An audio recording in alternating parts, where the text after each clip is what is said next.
just over 2 months away from the U.S. presidential election, and boy, if you look at the polling data, it can leave your head spinning on just how tight this one will ultimately be, and what does it ultimately mean for Canada. Gordon Giffin is the former U.S. ambassador to Canada, appointed to that position by President Clinton, serving between 1997 and 2001, also works on public policy and regulation at Denton's and serves on a number of corporate boards.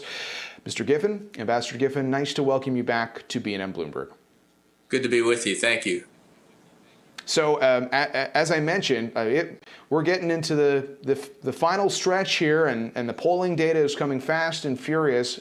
What's been your take on what's happening on the campaign trail and how you see things playing out? Well, I think by the very nature of the process, this, as you suggested, will end up being a reasonably close election. The polling today would indicate, if the election were today, that Joe Biden would be elected.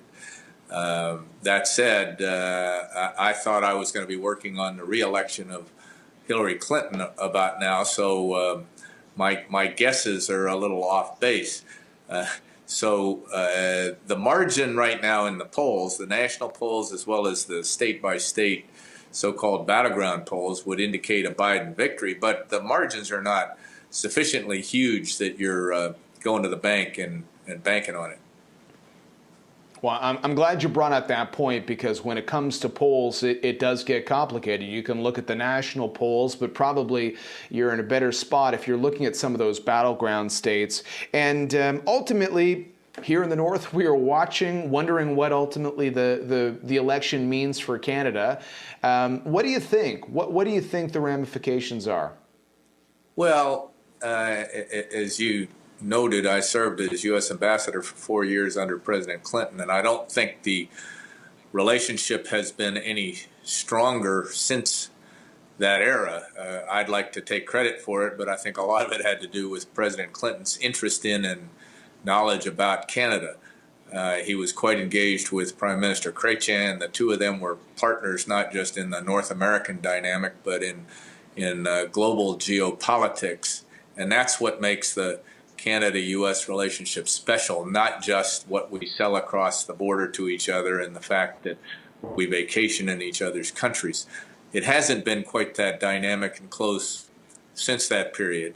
I think in the event that Vice President Biden is elected president, I think you will see a meaningful improvement in the connection between Canada and the United States for a couple of reasons. One is Biden is an internationalist. He is someone who believes in working with our friends and allies, who believes in the importance of alliances such as NATO, who believes in the importance of international agreements such as the Paris Climate Accord. I think he would look at trying to get the United States back into the so-called TPP, Trans-Pacific Partnership, which obviously Canada is a part of, and Canada and the United States being part of these global trading arrangements is also an important part of the partnership. So I think just by the very nature of his view of the world and the view of our friends and alliances, the dynamic between Canada and the United States would materially improve. You know, here in Canada, as you know, we've got a minority government right now, and we are awaiting a highly anticipated throne speech by the Prime Minister. There's a lot of buzz building about whether or not we're going to see a federal election in this country. Perhaps that will or the decision on that will be based in part of the response to whatever the Prime Minister is planning to say. Perhaps it's based on whatever happens with COVID-19. I mean, let's face it, everybody keeps talking about the worries over a second wave. But I wonder as well about the U.S. election. Do you think that would be a consideration on whether or not there ultimately is a federal election in this country? You know, I wouldn't think so. I have never called an election in Canada, so it's just conjecture on my part. But I think it would be completely an analysis of domestic considerations, domestic concerns, the dynamic across the country in Canada. I guess you calculate whether or not you want to try and have a quick election in the face of a newly selected leader of the Conservative Party.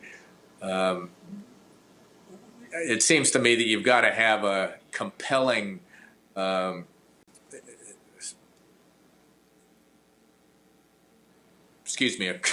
a compelling reason to call a national election, not just because it might be convenient. So whether the throne speech is being designed in a way to compel a defeat in the House, who knows? Yeah. But I doubt that the U.S. election will be a material consideration. And to be clear, obviously, this government in Canada right now, when it comes to that throne speech, much of what we have heard is about, a new plan going forward and sort of reshaping how we view some of the big issues, including the environment and the economy, and certainly those are things that you talk about at a board level all the time as well. But the government here has been generally cautious on what they say about the U.S. because in some ways Canada has had to be on the defensive during this era of Trump. And I wonder, would something like a throne speech be an opportunity to talk about those relations at all, the Canada-U.S. relations, especially if there are some areas where they think there might be some common ground? I mean, some of the things that might get discussed in a few weeks here in Canada are certainly things that get discussed frequently on the campaign trail south of the border right now. Yeah, I would be surprised if any specific aspects of the throne speech are directed at or calculated concerning the United States dynamic right now. The last thing I think you want to see a Canadian government perceived to be engaged in is trying to affect the outcome of a U.S. election. In fact, I don't think they could affect the outcome, so it would be a little pointless to try and make that effort. I do think there may be some common themes that could be discussed. I believe a Biden administration thematically would be much more consistent with the views of the Canadian government. And so there would be more compatibility, I think. And I think it's very important as we go forward. The disruption that we've seen as a result of COVID is magnified because of the fact that we have two sovereign countries who are so integrated.